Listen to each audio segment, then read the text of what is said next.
Hi everyone, Lisa Finkel from Finkel Pottery, coming to you from the east coast of Canada on a warm summer day. Haven't been on in a while. No big life events or anything like that, just busy, and still my temporary studio, and there's no water in there, and setting up for a video is a bit of a thing, so no excuse, but that's what I'm using.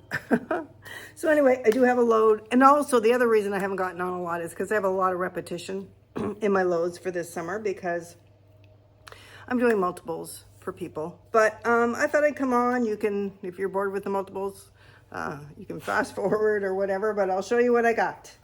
So PEI Girl mugs. So this kiln was a slow cool schedule. Went up to 2190, held for 5 minutes, dropped down to 1900 and held for 30 minutes. I haven't programmed that in so long I actually forget what the schedule is because I just use it. I just bring up the pre-programmed schedule now and run it. It's rare that I would use a different schedule. Most of this is either Tucker's mid-smooth stone white stoneware, or they have another darker stoneware called, I think it's called Mid-Cal Zero maybe, and it's a grogless, medium colored stoneware. So I was in that for a few weeks and then I switched back to white. So those are the two clays in this load.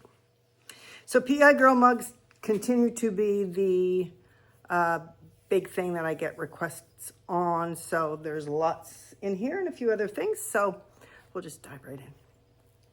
So this mug is got my clear inside, and then it's got alabaster, Mako alabaster all over, also in here, and then white back.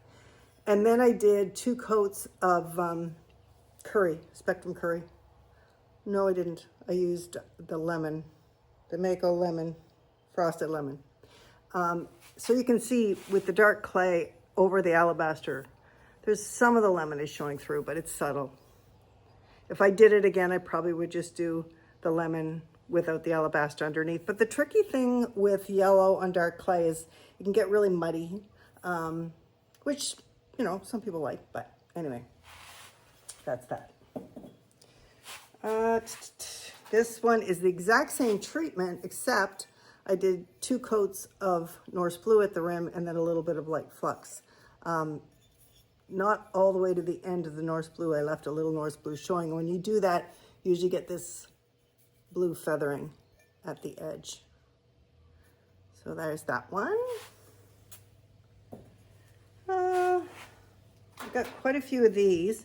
So this one I did the alabaster inside as well as outside. Sometimes I'll stay away from that because, you know, alabaster is a matte, but then I thought, oh, the heck with it. So it's alabaster inside and out, and then I did 2 coats at the rim to about here of Coyote Fairy Rose.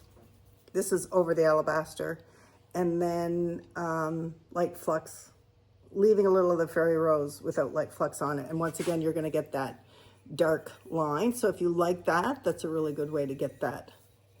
And then inside, it was just had a little bit of pink at the rim and light flux at the rim. It was not too precious with how I did that, but it turned out really nice. So that's that one. I'll quickly show you the pinks, the pinks, the pinks.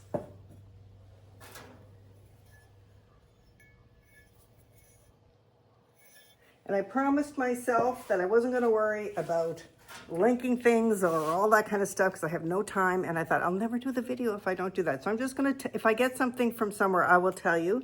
And you can just Google it and find it. No problem. So here's some pink here.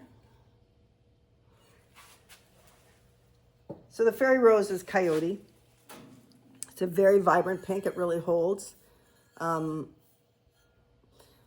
My kiln is probably only programmed to about 5.5, but it hits a 6 with the cones because of the hold. So it holds nicely, the pink. So it's a very strong pink. Yeah, that's it for the pinks. Next, this is new for me. I've been making it a little bit, but I don't think I've had it on a YouTube video. This is awesome glaze. Oh my gosh. I think Mugworts was the lady who introduced this to me. It is Mako Mint Spec. I call it mint chip to my customers, but it's mint spec. And it's got purple and orange and yellow flecks in it. So I just put, this is purple haze that I piped into the letters, and purple haze inside.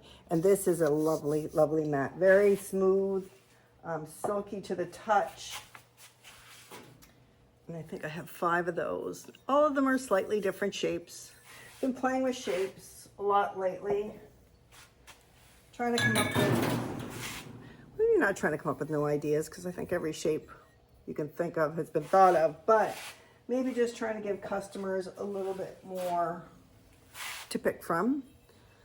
This belled shape, this feminine shape, is always super, super popular. I think it's a classic, and I don't think it's going anywhere. But there's lots of other shapes out there that people like. So here's one.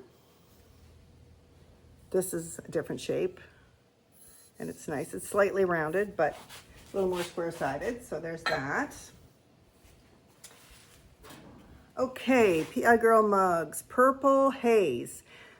Purple Haze, so I have it in dipping form. And my last batch I made, I didn't do a video of, even though I dipped it. I still got, it was really patchy. It's a glaze you really have to be careful. You have to stir it a lot. It does not mind being thick. I've already sieved water off the top of the glaze bucket a couple of times. Now I just deal with it. So I made sure I stirred between every dip, and I think I triple dipped on some of these. Just because the inside I just poured and held it for a second and then poured it out. But the outside I triple dipped, and the bottom is just 2 honey flux, 1 river birch. So, and they all turned out great. So taking my time is essential when I do this combo. I know if you have it in brushing form, you're going to be brushing for a while. I did have it in brushing form, and it is very thin. You have to brush a lot. So here it is again. And last one of the Purple Haze is this one. So yeah, so they turned out good. On the dark clay, we have PEI Girl, clear inside, alabaster all over, 1 coat of winterwood. So dipped in alabaster. I didn't bother wiping back because the letters still show through nicely. 1 coat of winterwood, and then flux at the top, like flux at the top. So that's that one. This one, for anyone who has any bass fishermen in their lives, it's a bass.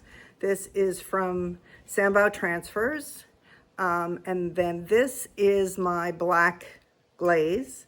It's similar to obsidian. It's very forgiving. So this was a full dip in my black glaze, and then some of the classic seaweed. Okay.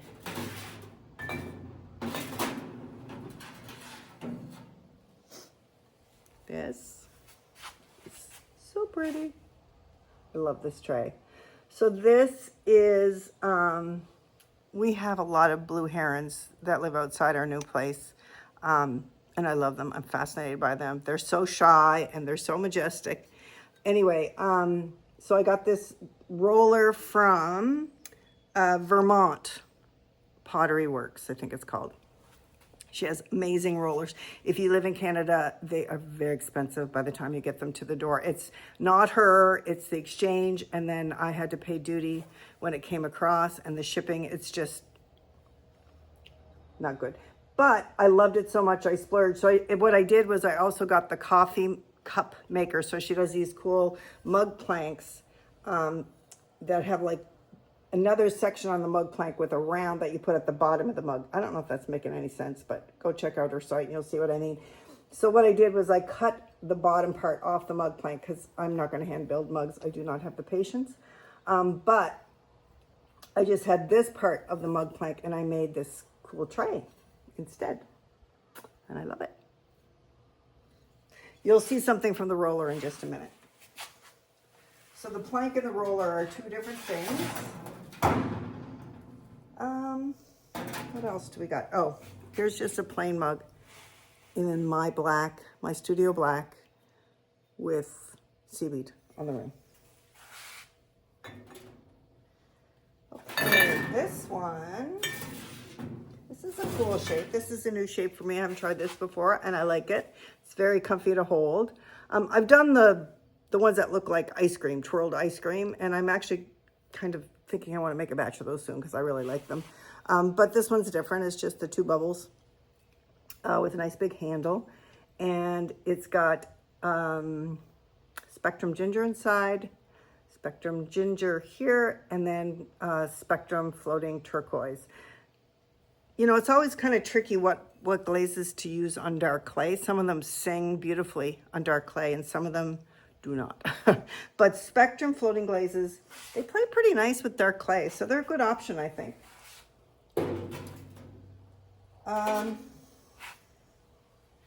Here is one that says Vitamin C with a little starfish. So the inside is Power Turquoise. I have Power Turquoise in dipping form, so then I dipped it. Then I did kind of a wavy band of Mako Sandstone, two coats for sandstone for me is plenty. Then I did a band of Floating Turquoise, 2 coats, thick coats though, good coats. And then where the turquoise and the Power Turquoise met, I used some olive float. And then just right where the olive float was a few dabs of light flux. And that's very pretty. So it's similar to my blue grotto, but it's more turquoisey. So the exact same idea, but more in the turquoise family than the blue family. This one is going to be a refire. Look, I've got some pulling here and here. I knew it when I was dipping it. I was at the very end of my Power Turquoise bucket and it had some sludge at the bottom and it picked it up and I tried to clean it up, but I think it was just too thick. So I'll just refire that and it'll be fine. Might as well show you all of those. So vitamin C, same idea.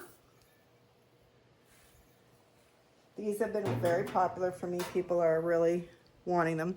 This one is, it's a shore thing instead of a beach thing. Often a lot of people on PEI say they're going to the shore, not to the beach. So it's a shore thing. And another, it's a shore thing in a different pattern.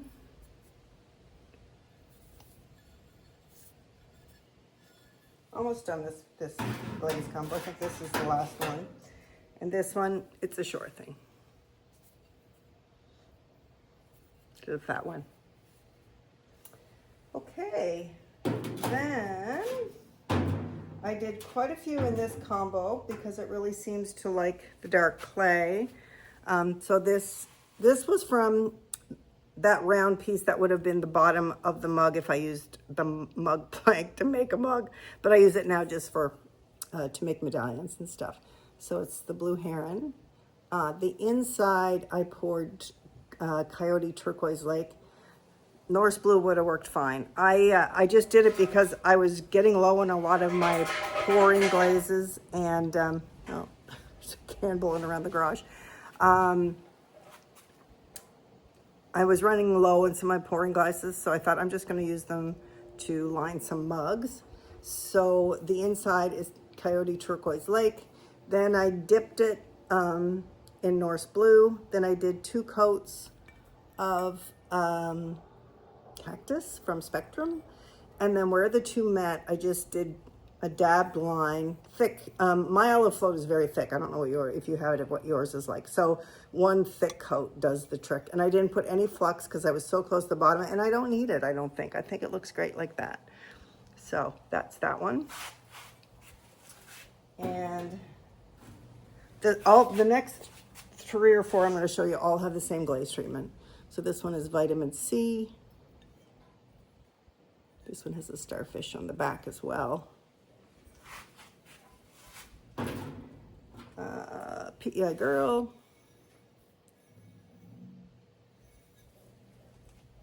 And PEI Girl.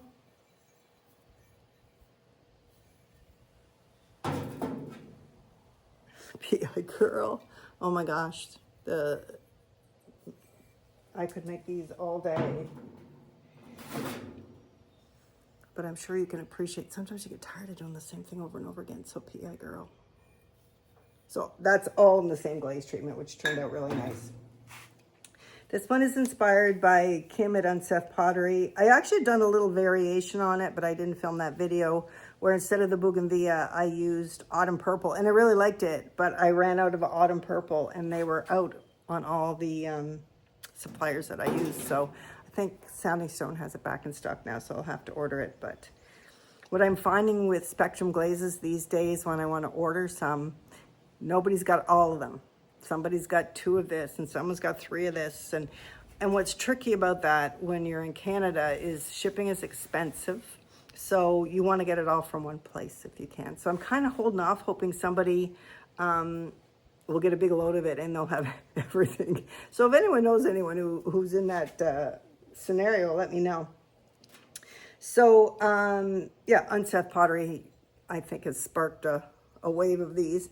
What I do with these is I'll put different colors inside every time. I'll line them with different colors, just for fun and because people like different colors. So in this scenario, I used purple haze inside, and then it's curry, sunrise, shallot, bougainvillea or boogie pink, floating turquoise, and cactus. And they're all slightly overlapping and 2 coats. And that 2 coats works great. So I've got several of those I'm going to show you. So floaty. So pretty.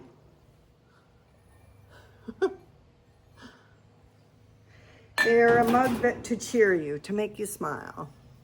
Happy mug. So yeah, if you don't have the boogie pink, but you do have autumn purple, think about that.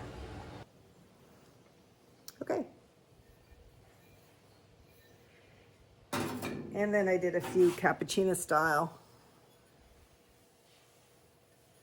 So my recommendation is, if you try this combo, do several at once, because it takes a long time. So if you have all your jars open, keep track of your brushes. I've done that before. And do several at a time. It's a little less time consuming than just doing a couple and waiting for things to dry, etc. So there's that. Okay, now this would be an example of the blue heron roller that I got from Vermont Pottery Works. So the other one was an example of the plank. This is an example of the roller, and it's just a free-form piece of clay that I laid over like a squarish form.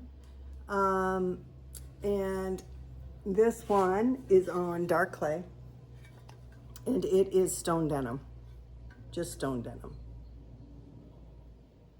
It's a little darker than I would have wanted, but you can definitely, I don't know if it's showing up on the camera, but you can definitely see the pattern shows nicely. So dark clay, once again, I wasn't quite sure. Hindsight, I would have done that one in pearl white as well. I don't even know if I mentioned that other tray was pearl white. Okay. Also inspired by Kim and Todd at Unseth is these mosquito coil holders. So the bottom is floating turquoise, top is ginger, and then the middle is floating turquoise and ginger. And I think I probably did close to 3 coats on the ginger and the floating outside. Inside I just did 2. There's that one. This one, so some of you might be interested in this. So this is the Happy Rainbow. I call my rainbow mugs Happy Rainbow. And this one I did, it's a mosquito coil holder. And this one I did on dark clay. But look, the colors are still beautiful. Just a little more muted. Different look, different feel. Very pretty. And then I did 2. Oh, here's one that I did with sandstone on the bottom, 2 coats, stone denim. And the stone denim, I did 3 good coats, thick coats. And gosh, guys, I think that's it. So it's a down and dirty, quick kiln unload. Just wanted to hop on and show my face. And next time I have something to show you guys, I'll hop back in. But in the meantime, take care, enjoy your summer. Everyone say a prayer that my builder shows up for my studio soon, because I'm getting very tired of going. I have a huge set of stairs and this little room at the bottom. That's my kiln with my, my pottery studio with no running water. So I am getting anxious. But anyway, hopefully this month I will see him. So take care, everyone. We'll see you next time.